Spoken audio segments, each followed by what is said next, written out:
Curfews have been withdrawn, the entertainment sector has reopened, and masks are only mandated for enclosed public spaces. All these are positive signs the island is returning to a semblance of normalcy. But we should all continue to be vigilant as COVID-19 is still among us. We highly recommend you continue to wash or sanitize your hands regularly, wear your mask while in public, use your discretion when out at night, and of course, get vaccinated. Let's all play our part as we build our Jamaica. What a way you're full of our roots and culture. That was Jamaica 60. Jamaica 60? What a piece of news, Miss Matty. I feel like my heart going bust up. Just in, the island of Jamaica is on the verge of celebrating its 60th year of independence. I only way of celebrating it. They say the people them in them come here, you know. But you see when our people decide, say the other people them free paper, but no, them say if it's war, start it, whatever. We all collect medal pants of it, you know. Medal. Amount of tongue we give them, you know. The celebrations are slated to begin on January 1st, 2022. Organized by the Ministry of Culture, Gender, Entertainment and Sport. We have more in this report. I am on site and planning activities are ablaze. Persons are advised to download the Reggae Jamaica app to know what it pre. Activities for the Jamaica 60 celebration. Yeah, I don't know the app to get the updates then.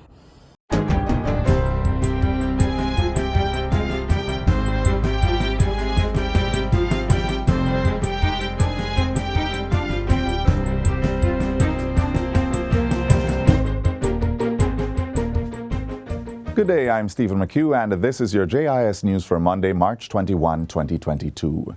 The National Housing Trust, NHT, has developed a new financing and product delivery framework that is intended to significantly increase the supply of new housing solutions. Prime Minister Andrew Holness says the new framework will see the NHT and Bank of Jamaica BOJ-regulated mortgage lending institutions partnering to fund full mortgage disbursements of up to $6.5 million. Through this arrangement, the full mortgage disbursement to NHT contributors, including the NHT's portion, will be fully financed by the partner institution. The NHT will then pay directly to the institution the difference between the interest rate charged by the institution and the interest rate charged by the trust.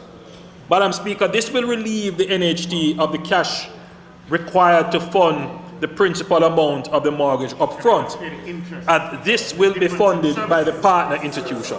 It is important to note that the mortgagor will not be in any way impacted by this, as the interest rate payment will be exactly the same as if the funds were accessed directly from the NHT. The Prime Minister made the announcement during his 2022-23 budget debate presentation in the House of Representatives last Thursday. He also announced that effective July 1, the National Housing Trust, NHT, will revise its policy on subsidies for home ownership. Currently, subsidies are applied by one or more of three general criteria: interest rate subsidies for special groups, interest rate subsidies based on income, or price subsidies applied to the selling price of a housing solution within a development. Going forward, income will be the sole determinant in the application of a subsidy. The Trust will revise its policy on subsidies in an effort to ensure that they are applied to those who are most in need. Beginning July 1, all new loans will also be subject to a periodic review to determine whether the level of subsidy given at the opening of the loan is still required or whether a greater or lesser subsidy is needed. In related news, the National Housing Trust, NHT, is doubling its disability grant benefit. Effective July 1, individuals who qualify can each receive a grant of up to $300,000, an increase from the previous $150,000 ceiling. Prime Minister Andrew Holness says this will be applicable up to a maximum of 2 persons per household living with disabilities. The Disability Grant Program was introduced in July 2017. Under the program, NHT mortgagors with disabilities who reside with and care for a family member with disabilities are eligible for a grant to be used to retrofit or upgrade the dwelling to make it suitable to serve their needs. Mr. Holness also announced that the NHD will allow up to 3 contributors to apply for a 2-bedroom or larger unit to better improve affordability. This policy position ensures that more persons, particularly family members, can access housing. He says a key provision of this policy is that proof must be established that the applicants are bona fide family members and have demonstrable kinship ties. For example, wives, husbands, children, and siblings. In other news, government will be providing $1 billion in the upcoming fiscal year for the employment of temporary teachers to help students recover from learning loss experienced during the disruption of face-to-face classes. This will be primarily facilitated through the Ministry of Education and Youth's Extra Lessons program. In making the announcement, Prime Minister Andrew Holness says that since the launch of the program, 2,100 students have registered for the online teaching method, while 11,926 have registered and are now engaged in face-to-face extra lesson classes. A further breakdown of the registration shows that 6,175 are secondary students, while 5,751 are from primary schools. I want to encourage all our students and parents to take advantage of this extra lesson support to begin to make up for the learning loss. The men and women of the Franklin Town Police Station now have a more comfortable environment in which to work and serve the public following extensive refurbishing of the facility. The $41.8 million project was undertaken by the Jamaica Social Investment Fund through the European Union-funded Poverty Reduction Program. It included construction of a reception area, officers' lounge, investigative office, briefing, interview, and storage rooms. There are also 4 barracks and a kitchenette. At the official handover ceremony last week, Minister of National Security Dr. Horace Chang said this was ongoing work to improve the working environment and provide critical resources for police officers. The purpose of retrofitting and repurposing and redesigning our police stations, providing with vehicles, the communication and the tools to fight crime, is even more critically is to prevent crime. This is all part of the process. The Franklin Town Police Station is among 6 stations across the island that have benefited from renovation works through the Poverty Reduction Program at an overall cost of approximately $235 million. And finally, Their Royal Highnesses the Duke and Duchess of Cambridge will pay an official visit to Jamaica from March 22 to 24. The trip is part of a 1-week visit to the Caribbean to commemorate the 70th anniversary or Platinum Jubilee of the coronation of Her Majesty the Queen. The Queen has visited Jamaica on 6 occasions, the last being in 2002 to mark her Golden Jubilee. Their Royal Highness's arrival in Jamaica will coincide with activities commemorating the 60th anniversary of the country's independence. A communique from Kensington Palace indicates that the couple's itinerary includes courtesy calls on the Governor-General, the Prime Minister, and the JDF Chief of Defense Staff. They will also attend a state dinner at King's House, visit the Shortwood Teachers College, Spanish Town Hospital, and the Caribbean Infantry Training Center. The visit will be the first joint official overseas tour of the Duke and Duchess of Cambridge since the onset of COVID-19 in 2020.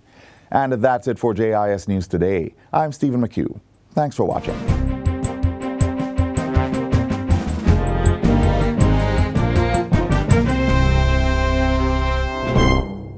Without a doubt, tourism is Jamaica's #1 industry, and our dedicated workers are its greatest asset. Jamaica would not be the heartbeat of the world without you. As the industry rebounds from the impact of COVID-19 pandemic, we truly need all hands on deck, yours included. Vaccination holds the hope for tourism's full recovery. In addition to COVID-19 protocols, it is the only comprehensive way to fight the pandemic and save lives. I am therefore urging every worker in the tourism and hospitality industry, in all the subsectors, including accommodation, attractions, entertainment, transportation, and craft, to do your part and get vaccinated. Do it for yourself, your family, your workplace, and your community. Do it for Jamaica, land we love. Stay safe. Get vaccinated. All public officials who earn $3.5 billion and above are required by law to file a statutory declaration with the National Integrity Commission by March 31, 2022. This is done to ensure that our public officials, including parliamentarians, members of the security forces and other government workers, are not engaged in any illicit or corrupt activities. Watch this next feature to get further details.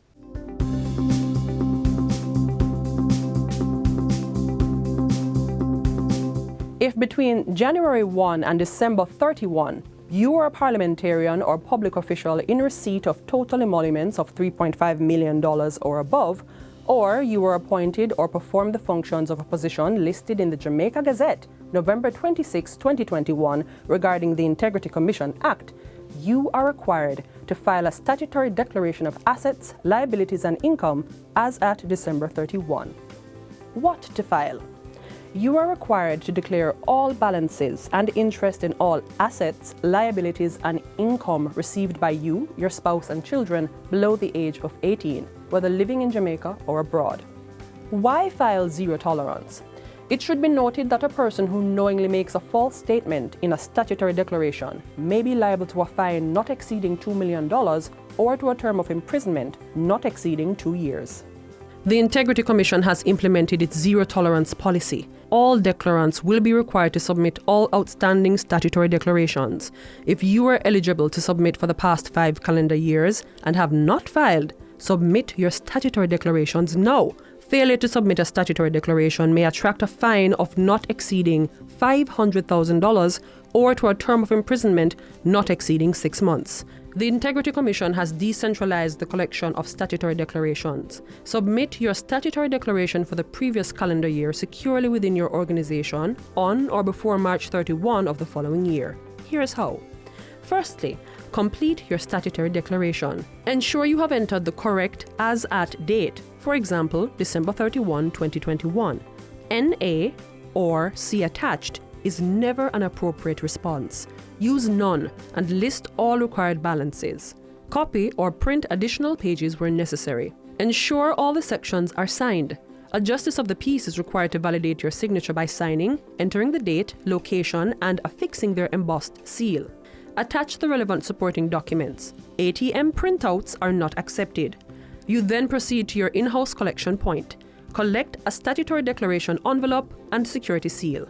Place the required information on the statutory declaration envelope, seal the envelope, and affix the security seal. Deposit the secure envelope in the Integrity Commission branded collection container or with your designated officer on or before March 31. Finally, enter your name and the date of submission on the Integrity Commission log sheet. The designated officer should deposit the white copy of the log sheet in the collection container on April 1. Retain the yellow copy for the files and facilitate the submission of collection container to the Integrity Commission. The Integrity Commission will register your statutory declaration and send you a receipt by email on or before May 13. After submission, the statutory declaration is examined for due completion and accuracy. Where the Integrity Commission is satisfied that the statutory declaration has been duly completed, certification is done and an advisory issued to the declarant. Submit your statutory declaration completely and accurately and get on the path to certification. For more information, visit our office on the second floor at 45 to 47 Barbados Avenue, Kingston, or give us a call at 876-968-6227.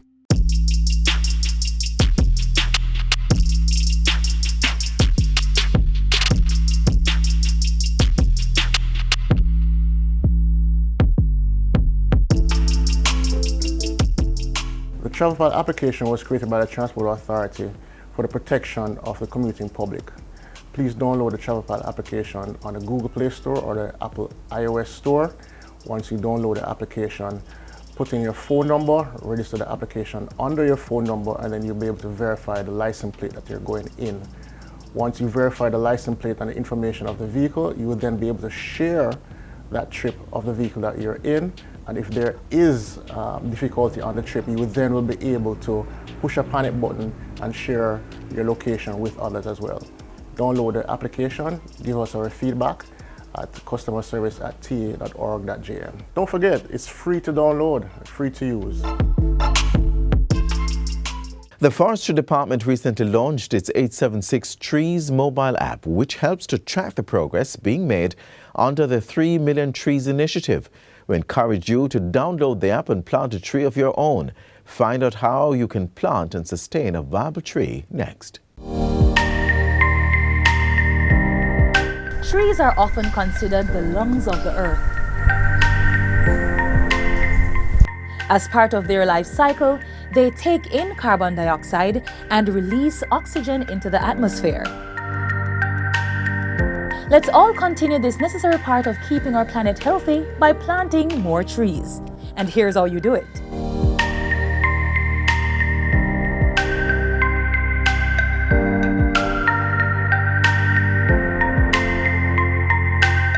First things first, decide what tree you will be planting. Is it one that will provide timber? Shade? Will it beautify your space or will you be eating its fruits? Once that's settled, you need to consider what kind of conditions it would need to grow. Naturally, some plants do better in some areas than others, while others need full exposure to sunlight versus those that can survive without direct light. And there's also the soil type to consider. Some trees thrive near seasides. Others prefer mountain areas, while certain trees are content in the valleys. Next up, space. Some trees grow wide, others tall. While you may be able to prune trees to keep them under control, some lose their essence when tamed. So, be sure to plant large trees in areas where they will have adequate space to grow. If you have a smaller space, consider growing a smaller tree that requires less pruning to keep it in check. Then there's the matter of your fully grown tree posing a threat to nearby structures. As a country situated in the hurricane belt, downed trees during times of disaster is a part of our reality. There's also the pesky issue of trees which shed their leaves profusely, and others with copious amounts of flowers and fruits, which might just be the cause of a dispute with your neighbor if planted near the fence. That being said, be sure to plant trees at a safe distance from walls, power lines, fences, sidewalks, and the very foundation of your house.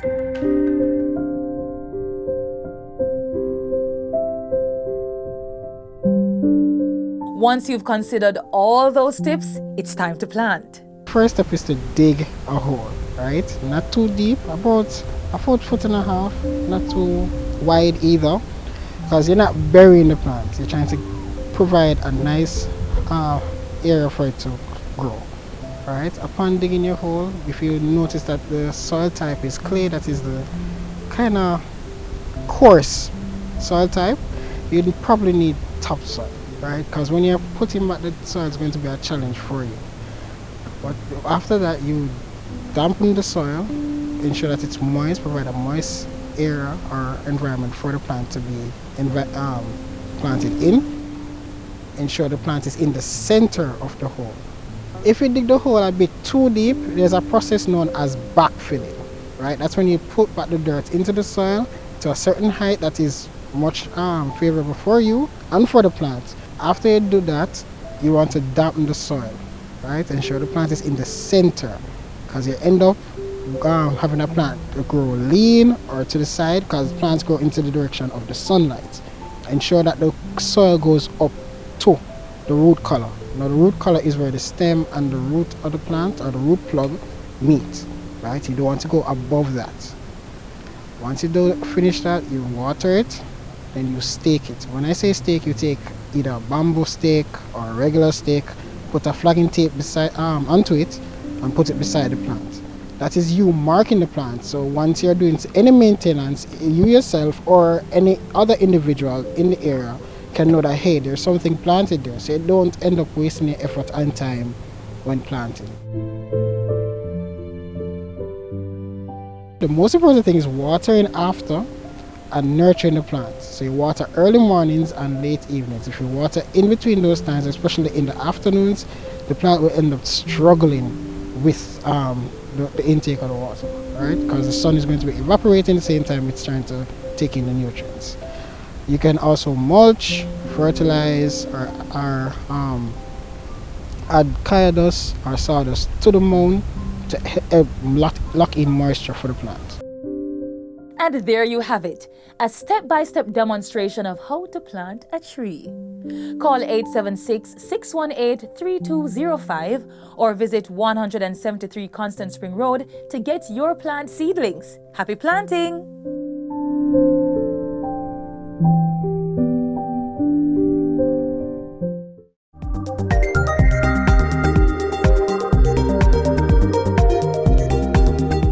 The National Solid Waste Management Authority, NSWMA, recently embarked on a plastic separation pilot project. Through this program, as the name suggests, persons are encouraged to separate their garbage before the NSWMA comes to collect the waste. The pilot project may not be in your community, but once you're finished with this next feature, you'll be a pro at waste management. Jamaicans will have to undergo a behavioral shift in their solid waste disposal practices and get into the habit of sorting their plastic waste, which could potentially save the country millions.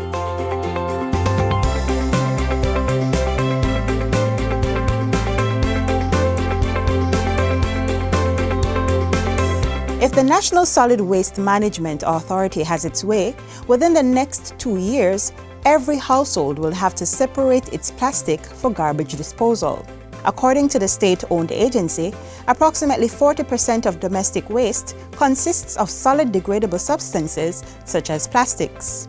When it goes to the landfill, and should there be a fire, those plastics enhance the burning and give us less control in managing any event of a spontaneous or otherwise fire at the landfill. We have two types of waste in the household. You have the organic and the inorganic waste, and the plastic is part of the inorganic. So it is a very good initiative, and I believe that it will save us money and it will save us the environment. Research has shown that plastics harm the environment, impacting the growth of humans, flora and fauna. Plastic products are known to clog drains, contributing to year-on flooding. Plastics also pollute the seabed, damaging the ecological system, such as sea creatures and mangroves. For those reasons and others, the NSWMA has embarked on a plastic separation project for Jamaica. Now in its pilot phase, the project has kicked off in Kingston and St. James. The purpose of this program is, one, to rid our waste of the plastics.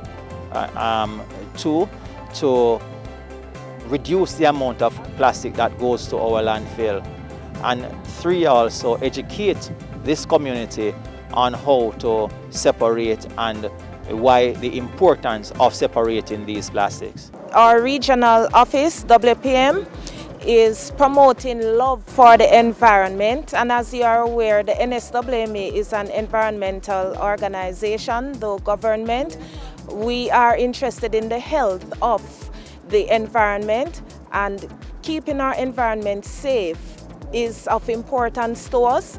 We want to rid the environment of harmful effluents, like we have plastic bottles. The residents are first educated on the importance of garbage separation, and then homes are provided with containers to solely dispose of their plastics. Today we just will be issuing flyers to the residents of the communities. We'll be issuing drums, and we will just having general discussions with them about how to make their environment more cleaner, safer and healthier. It is important that they separate at source. That way it is much more easier for us to handle the waste and take care of it accordingly. We schedule these collections, right? Once weekly, they will come in and collect, and those plastics, whichever resident is unsure of when the collection date is, they can always call us. We have a mobile app that they can also check with to verify when is their collection date in case they are uncertain. We were actually approached by the NSWMA, and we were quite excited because we do recognize that there has been significant degrading of the environment. We have been sending emails, we've been sending text messages so that they understand that what their responsibility is in this in protecting the environment and doing what we can to ensure that our children are able to benefit and see the natural resources that we have to offer here in Jamaica and to a wider extent the universe. As far as being a part of this pilot program, one of the first communities to be selected, I mean, it's something that's going to give us a significant boost as it relates to the wider Jamaica, so that people can recognize that the Meadows of Irwin citizens, that we are conscious about what's going on in the environment. And it starts with one person, but I mean, if we could get together as a community and we are undertaking this initiative, then it goes to show that we can go ahead and extend that further within the neighboring communities, and just do great things for our country. In this pilot launch, the NSWMA has collected more than 1,000 pounds of plastic bottles from not only householders of Irwin, but other communities in St. James, such as Rambo Hill and Westgate Hills, which have since joined in to separate their garbage of plastics. The drive is now to provide more residents with the resources to separate their garbage. Plastics come in various types, shapes, and kinds. Toys, stationeries, personal care items, and the very obvious, drink bottles. The NSWMA has partnered with other agencies to properly dispose of the separated plastics. We don't use the same units that we use to collect the regular household garbage. We use a tipper, a special truck, to pick up those plastics. So they are not mixed in the regular garbage. So once they are separated at source, we come and we collect on specific days. We also partner with RPJ, that's Recycling Partners of Jamaica, who takes these plastic bottles and recycles it. Some types of plastics can only be composted by industrial or municipal facilities after first being separated from other non-biodegradable plastics. If you love the environment, you should ensure that you protect it. And this is one way you can protect it. Ensure that you separate your garbage.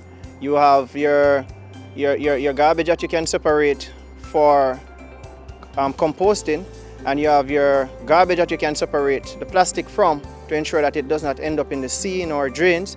And if it goes to the landfill, which we are trying to reduce the amount of garbage that goes to the landfill, if it is at the landfill and burnt, then you know that it will give off poisonous gases that can also affect us health-wise and our environment.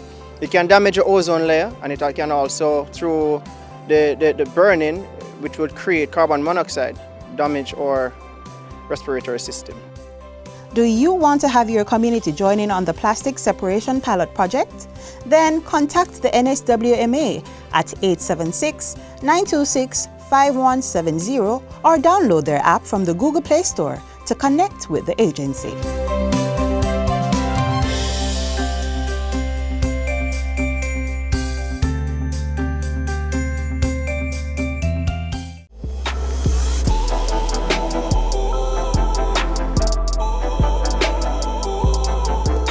That's all the time we have left. We return tomorrow on TV, social media, our website, and of course our YouTube channel with another information-packed program, packaged with you in mind.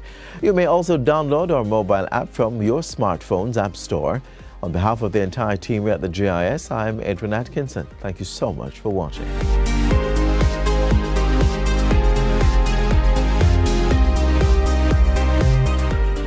This has been a production of the Jamaica Information Service, the voice of Jamaica.